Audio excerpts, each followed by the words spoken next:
सियावर रामचंद्र की जय। सियावर रामचंद्र की जय। श्रद्धेय मंच, सभी संत एवं ऋषिगण, यहाँ उपस्थित और विश्व के कोने कोने में हम सबसे साथ जुड़े हुए सभी राम भक्त, आप सबको प्रणाम, आप सबको राम राम।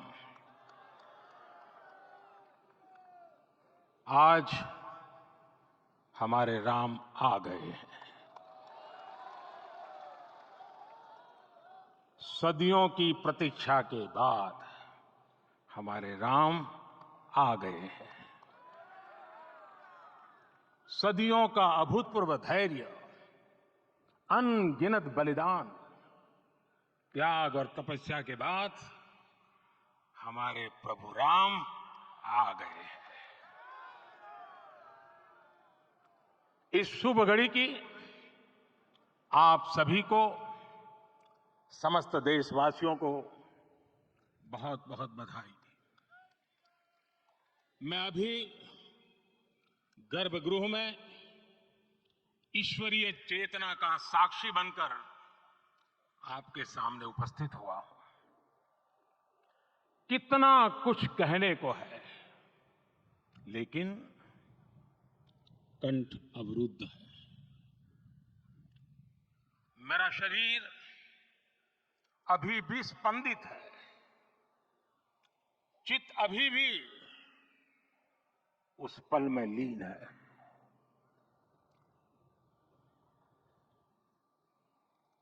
हमारे रामलला अब टेंट में नहीं रहेंगे।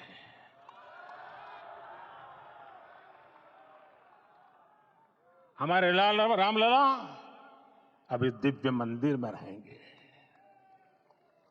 मेरा पक्का विश्वास है, अपार श्रद्धा है कि जो घटित हुआ है इसकी अनुभूति देश के, विश्व के कोने कोने में राम भक्तों को हो रही होगी। ये क्षण अलौकिक है, ये पल पवित्रतम है। ये माहौल, ये वातावरण, ये ऊर्जा, ये घड़ी प्रभु श्री राम का हम सब पर आशीर्वाद है।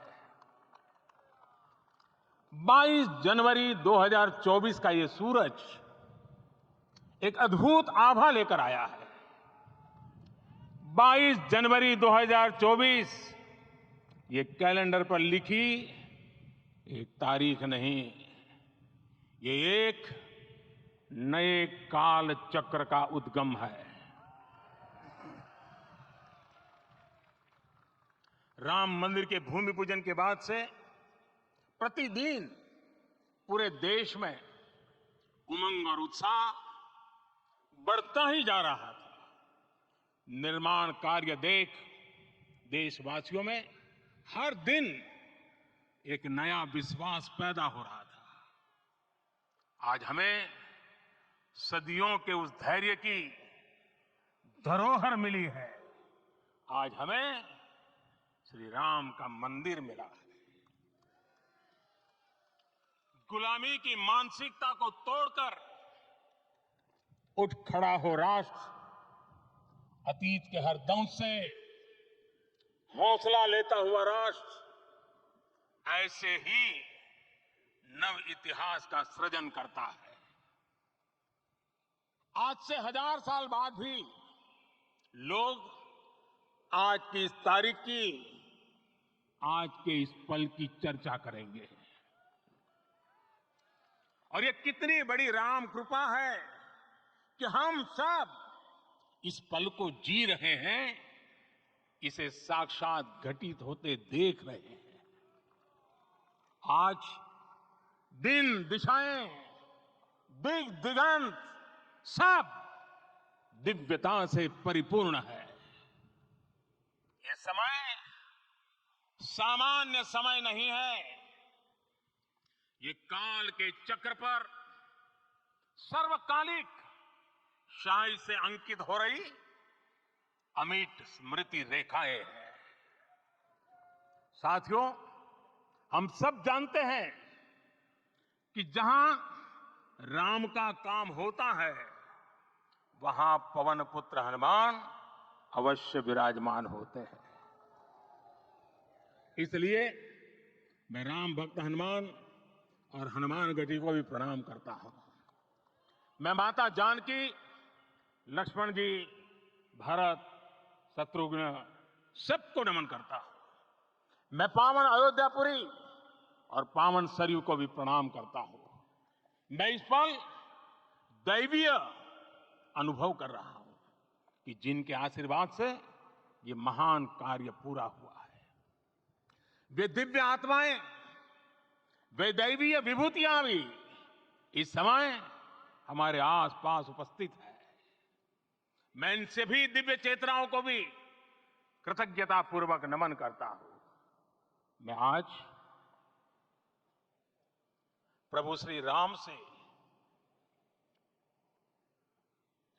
क्षमा याचना भी करता हूं। हमारे पुरुषार्थ, हमारे त्याग, तपस्या में कुछ तो कमी रह गई होगी कि हम इतनी सदियों तक ये कार्य कर नहीं पाए। आज वो कमी पूरी हुई है। मुझे विश्वास है प्रभु राम आज हमें अवश्य क्षमा करेंगे। मेरे प्यारे देशवासियों, त्रेता में राम आगमन पर पूज्य संत तुलसीदास जी ने लिखा है, प्रभु बिलो की हर से पुरबासी, जनित वियोग विपत्ति सबनासी। अर्थात प्रभु का आगमन देकर ही सब अयोध्यावासी, समग्र देशवासी हर्ष से भर गए। लंबे वियोग से जो आपत्ति आई थी उसका अंत हो गया। उस कालखंड में तो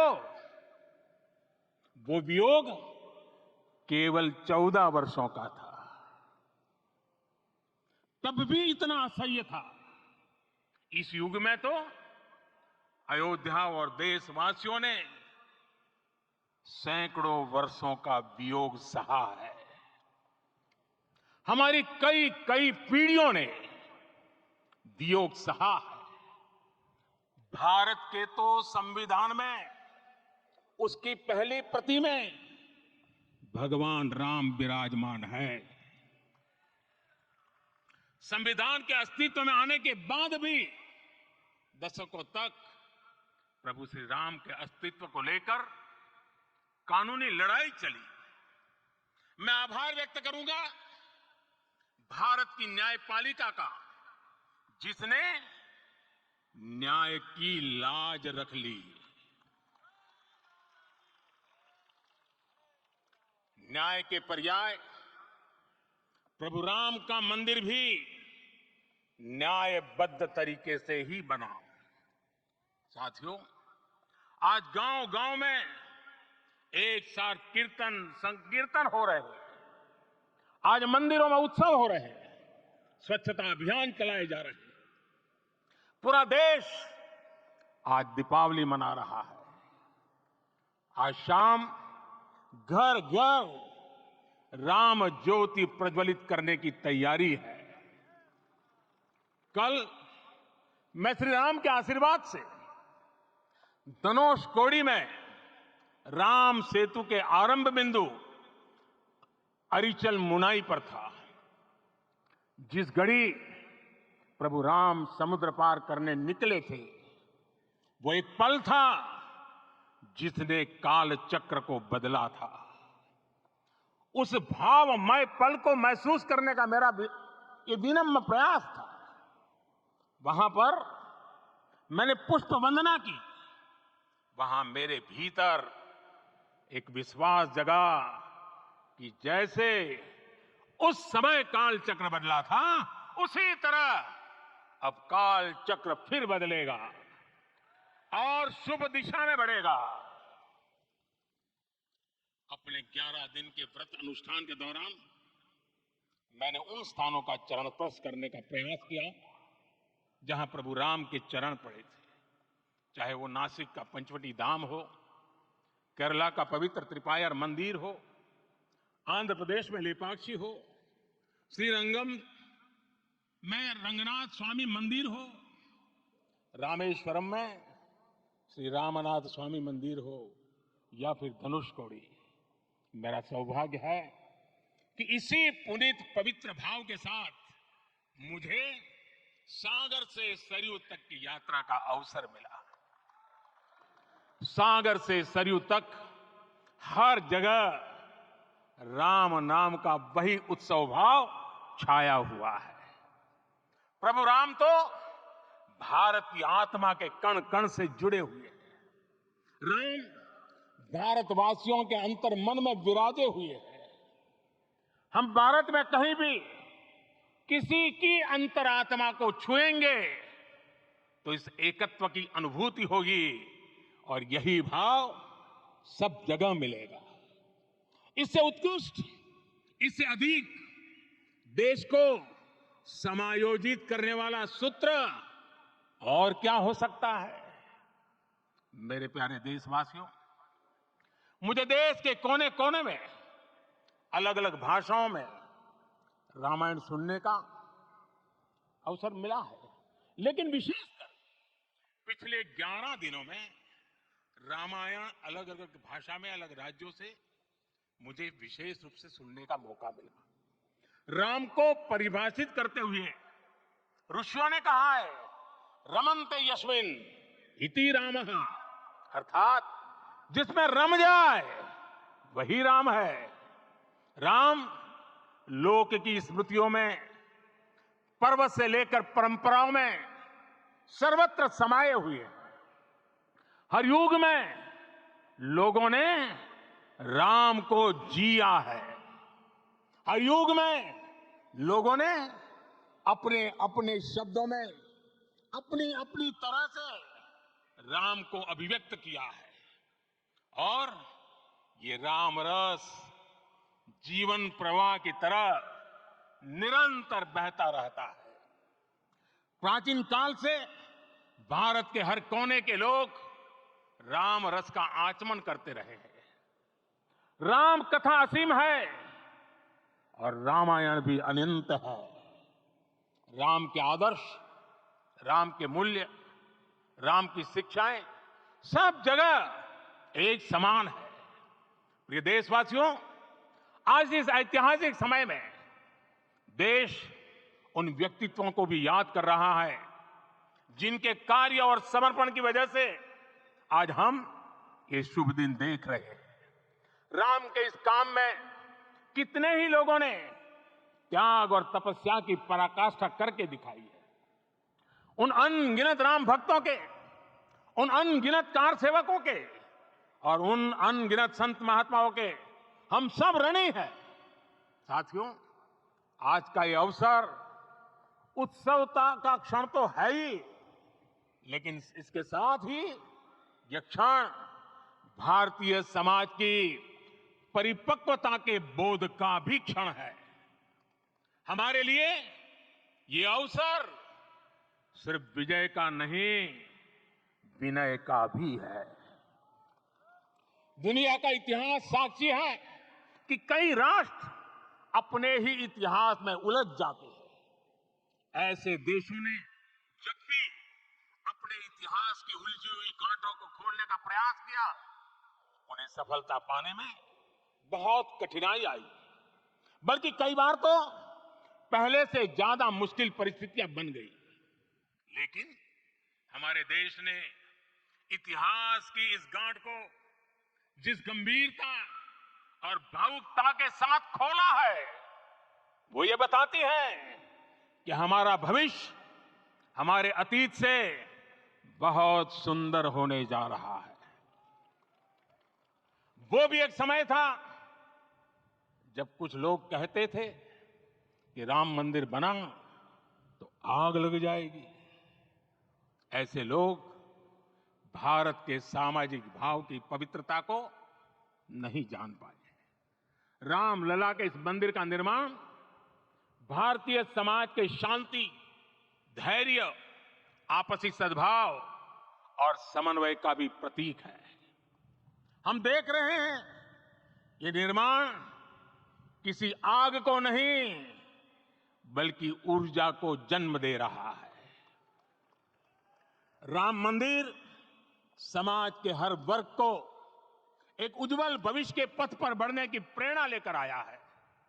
मैं आज उन लोगों से आह्वान करूंगा, आइए आप महसूस कीजिए, अपनी सोच पर पुनर्विचार कीजिए। राम आग नहीं है, राम ऊर्जा है। राम विवाद नहीं, राम समाधान है। राम सिर्फ हमारे नहीं है, राम तो सबके हैं। राम वर्तमान नहीं, सिर्फ वर्तमान ही नहीं, राम अनंत काल है। साथियों, आज जिस तरह राम मंदिर प्राण प्रतिष्ठा के इस आयोजन से पूरा विश्व जुड़ा हुआ है, उसमें राम की सर्वव्यापकता के दर्शन हो रहे हैं। जैसा उत्सव भारत में है, वैसा ही अनेक देशों में आज अयोध्या का यह उत्सव रामायण की उन वैश्विक परंपराओं का भी उत्सव बना है। रामलला की प्रतिष्ठा वसुधैव कुटुंबकम के विचार की भी प्रतिष्ठा है। साथियों, आज अयोध्या में केवल श्री राम के विग्रह रूप की प्राण प्रतिष्ठा नहीं हुई है, ये श्री राम के रूप में साक्षात भारतीय संस्कृति के प्रति अटूट विश्वास की भी प्राण प्रतिष्ठा है। यह साक्षात मानवीय मूल्यों और सर्वोच्च आदर्शों की भी प्राण प्रतिष्ठा है। इन मूल्यों की, इन आदर्शों की आवश्यकता आज संपूर्ण विश्व को है। सर्वे भवन्तु सुखिनः, ये संकल्प हम सदियों से दोहराते आए हैं। आज उसी संकल्प को राम मंदिर के रूप में साक्षात आकार मिला है। ये मंदिर मात्र एक देव मंदिर नहीं है, ये भारत की दृष्टि का, भारत के दर्शन का, भारत के दिग्दर्शन का मंदिर है। ये राम के रूप में राष्ट्र चेतना का मंदिर है। राम भारत की आस्था है, राम भारत का आधार है, राम भारत का विचार है, राम भारत का विधान है, राम भारत की चेतना है, राम भारत का चिंतन है, राम भारत की प्रतिष्ठा है, राम भारत का प्रताप है, राम प्रवाह है, राम प्रभाव है, राम नेति भी है, राम नीति भी है, राम नित्यता भी है, राम निरंतरता भी है, राम विभु है, विशद है, राम व्यापक है, विश्व है, विश्वात्मा है। और इसलिए जब राम की प्रतिष्ठा होती है तो उसका प्रभाव वर्षों या शताब्दियों तक ही नहीं होता, उसका प्रभाव हजारों वर्षों के लिए होता है। महर्षि वाल्मीकि ने कहा है, राज्यम 10 सहस्त्राणि प्राप्य वर्षाणि राघव, अर्थात राम 10,000 वर्षों के लिए राज्य पर प्रतिष्ठित हुए, यानी हजारों वर्षों के लिए राम राज्य स्थापित हुआ। जब त्रेता में राम आए थे तब हजारों वर्षों के लिए राम राज्य की स्थापना हुई थी। हजारों वर्षों तक राम विश्व पथ प्रदर्शन करते रहे थे। और इसलिए मेरे प्यारे देशवासियों, आज अयोध्या भूमि हम सभी से, प्रत्येक राम भक्त से, प्रत्येक भारतीय से कुछ सवाल कर रही है। श्री राम का भव्य मंदिर तो बन गया, अब आगे क्या? सदियों का इंतजार तो खत्म हो गया, अब आगे क्या? आज के इस अवसर पर जो दैवीय आत्माएं हमें आशीर्वाद देने के लिए उपस्थित हुई हैं, हमें देख रही हैं, उन्हें क्या हम ऐसे ही विदा करेंगे? नहीं, कदापि नहीं। आज मैं पूरे पवित्र मन से महसूस कर रहा हूं कि काल चक्र बदल रहा है। ये सुखद संयोग है कि हमारी पीढ़ी को एक कालजयी पथ के शिल्पकार के रूप में चुना गया है। 1000 वर्ष बाद की पीढ़ी राष्ट्र निर्माण के हमारे आज के कार्यों को याद करेगी। इसलिए मैं कहता हूं, यही समय है, सही समय है। हमें आज से, इस पवित्र समय से अगले 1000 साल के भारत की नींव रखनी है। मंदिर निर्माण से आगे बढ़कर अब हमें सभी देशवासी यही इस पल से समर्थ, सक्षम, भव्य, दिव्य भारत के निर्माण की सौगंध लेते हैं। राम के विचार मानस के साथ ही जनमानस में भी हो, यही राष्ट्र निर्माण की सीढ़ी है। साथियों, आज के युग की मांग है कि हमें अपने अंतःकरण को विस्तार देना होगा। हमारी चेतना का विस्तार देव से देश तक, राम से राष्ट्र तक होना चाहिए। हनुमान जी की भक्ति, हनुमान जी की सेवा, हनुमान जी का समर्पण, ये ऐसे गुण हैं जिन्हें हमें बाहर नहीं खोजना पड़ता। प्रत्येक भारतीय में भक्ति, सेवा और समर्पण के भाव समर्थ, सक्षम, भव्य, दिव्य भारत का आधार बनेंगे। और यही तो है देव से देश और राम से राष्ट्र की चेतना का विस्तार। दूर सुदूर जंगल में, कुटिया में जीवन गुजारने वाली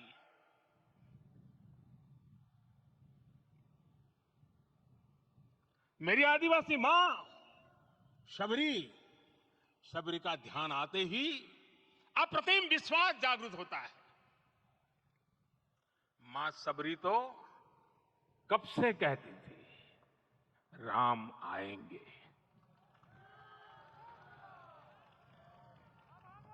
प्रत्येक भारतीय में जन्मा यही विश्वास समर्थ, सक्षम, भव्य भारत का आधार बनेगा।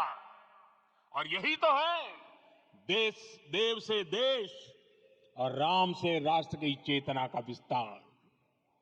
हम सब जानते हैं कि निषाद राज की मित्रता सभी बंधनों से परे है। निषाद राज का राम के प्रति सम्मोहन, प्रभु राम का निषाद राज के लिए अपनापन कितना मौलिक है। सब अपने हैं, सभी समान है।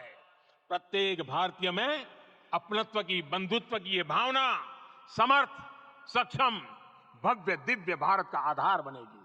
और यही तो है देव से देश और राम से राष्ट्र की चेतना का विस्तार। साथियों, आज देश में निराशा के लिए रत्ती भर भी स्थान नहीं है। मैं तो बहुत सामान्य हूं, मैं तो बहुत छोटा हूं, अगर कोई ये सोचता है तो उसे गिलहरी के योगदान को याद करना चाहिए। गिलहरी का स्मरण ही हमें हमारी इस हिचक को दूर करेगा, हमें सिखाएगा कि छोटे बड़े हर प्रयास की अपनी ताकत होती है, अपना योगदान होता है। और सबके प्रयास की यही भावना समर्थ, सक्षम, भव्य, दिव्य भारत का आधार बनेगी। और यही तो देव से देश और राम से राष्ट्र की चेतना का विस्तार। साथियों, लंकापति रावण प्रकांड ज्ञानी थे, अपार शक्ति के धनी थे, लेकिन जटायु जी की मूल्य निष्ठा देखिए। वे महाबली रावण से भिड़ गए। उन्हें भी पता था कि वो रावण को परास्त नहीं कर पाएंगे, लेकिन फिर भी उन्होंने रावण को चुनौती दी। कर्तव्य की यही पराकाष्ठा समर्थ, सक्षम, भव्य, दिव्य भारत का आधार है। और यही तो है देव से देश और राम से राष्ट्र की चेतना का विस्तार। आइए हम संकल्प लें कि राष्ट्र निर्माण के लिए हम अपने जीवन का पल पल लगा देंगे। राम काज से राष्ट्र काज, समय का पल पल, शरीर का कण कण राम समर्पण को राष्ट्र समर्पण के ध्येय से जोड़ देंगे। मेरे देशवासियों, प्रभु श्री राम की हमारी पूजा विशेष होनी चाहिए। ये पूजा स्व से ऊपर उठ करके समष्टि के लिए होनी चाहिए।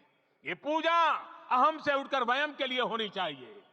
प्रभु को जो भोग चढ़ेगा वो विकसित भारत के लिए हमारे परिश्रम की पराकाष्ठा का प्रसाद भी होगा। हमें नित्य पराक्रम, पुरुषार्थ, समर्पण का प्रसाद प्रभु राम को चढ़ाना होगा। इनसे नित्य प्रभु राम की पूजा करनी होगी, तब हम भारत को वैभवशाली और विकसित बना पाएंगे। मेरे प्यारे देशवासियों, ये भारत के विकास का अमृत काल है। आज भारत युवा शक्ति की पूंजी से भरा हुआ है, ऊर्जा से भरा हुआ है। ऐसी सकारात्मक परिस्थितियां फिर न जाने कितने समय बाद बनेगी। हमें अब चूकना नहीं है, हमें अब बैठना नहीं है। मैं अपने देश के युवाओं से कहूंगा, आपके सामने हजारों वर्ष की परंपरा की प्रेरणा है। आप भारत की उस पीढ़ी का प्रतिनिधित्व करते हैं जो चांद पर तिरंगा लहरा रही है। वो 15 लाख किलोमीटर की यात्रा करके सूर्य के पास जाकर मिशन आदित्य को सफल बना रही है। जो आसमान में तेजस और सागर में विक्रांत का परचम लहरा रही है। अपनी विरासत पर गर्व करते हुए आपको भारत का नव प्रभात लिखना है। परंपरा की पवित्रता और आधुनिकता की अनंतता, दोनों ही पथ पर चलते हुए भारत समृद्धि के लक्ष्य तक पहुंचेगा। मेरे साथियों, आने वाला समय अब सफलता का है। आने वाला समय अब सिद्धि का है। ये भव्य राम मंदिर साक्षी बनेगा भारत के उत्कर्ष का, भारत के उदय का। ये भव्य राम मंदिर साक्षी बनेगा भव्य भारत का अभ्युदय का, विकसित भारत का। ये मंदिर सिखाता है कि अगर लक्ष्य सत्य प्रमाणित हो, अगर लक्ष्य सामूहिकता और संगठित शक्ति से जन्मा हो, तब उस लक्ष्य को प्राप्त करना असंभव नहीं है। ये भारत का समय है और भारत अब आगे बढ़ने वाला है। शताब्दियों की प्रतीक्षा के बाद हम यहां पहुंचे हैं। हम सब ने इस युग का, इस कालखंड का इंतजार किया है। अब हम रुकेंगे नहीं, हम विकास की ऊंचाई पर जाकर ही रहेंगे। इसी भाव के साथ रामलला के चरणों में प्रणाम करते हुए आप सभी को बहुत बहुत शुभकामनाएं। सभी संतों के चरणों में मेरे प्रणाम।